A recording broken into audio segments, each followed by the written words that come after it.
Friday morning ஜெய்குட்டியை van ஏற்றி விட்டு வரும்போது பார்த்தா நம்மளோட 2 செடியிலையும் அழகாக பூ பூத்திருந்தது. சரி எல்லா பூவையும் பொறிக்கலான்னு பார்க்கும்போது இலையெல்லாம் கொஞ்சம் காஞ்சிருந்தது. அந்த இலையெல்லாம் பிச்சு விட்டுட்டு பூத்த பூ எல்லாத்தையும் பின்னூசியில் கோர்த்து தலையில் வச்சுட்டேன். நம்ம தோட்டத்தில் நம்ம வச்ச செடியில் நம்ம தலையில் வைக்கிற அளவுக்கு பூ பூத்தது எவ்வளோ ஒரு சந்தோஷமாக இருக்கும்னு நினச்சி பாருங்கள்.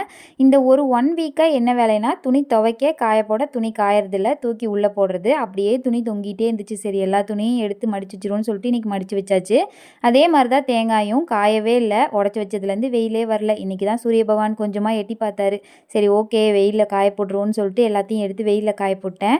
பக்கத்தில் என் ஃப்ரெண்ட் ஒருத்தவங்க வந்து எனக்கு கொஞ்சம் ஒரு சுடிதார் வந்து ஸ்டிச் பண்ணி கொடுங்கன்னு சொல்லி கொடுத்துருந்தாங்க. சரி ஸ்டிச் பண்ணிடுவோம் அவங்களுக்குன்னு சொல்லிட்டு தான் உட்காந்து கட்டிங் போட்டிருந்தேன். நான் கட்டிங் போட்டிருக்கும் போது வந்து பார்த்திங்கன்னா 4 சிட்டுக்குருவி அழகாக வீட்டுக்குள்ளே வந்து உட்காரக்கு இடம் இல்லாமல் தவிக்குது. என் ஹஸ்பண்ட் ஒரு பானை வாங்கி வைக்கலாம் விடு அப்படின்னாங்க. இதுதான் வந்து பார்த்திங்கன்னா நெக் பேட்டர்ன் ஃபுல்லாக தைச்சு முடிச்சதுக்கப்புறம் அவுட்லுக் இதுதான். வீடியோ பிடிச்சா மறக்காமல் லைக் பண்ணி சப்ஸ்கிரைப் பண்ணுங்கள். தேங்க்ஸ் ஃபார் வாட்சிங்.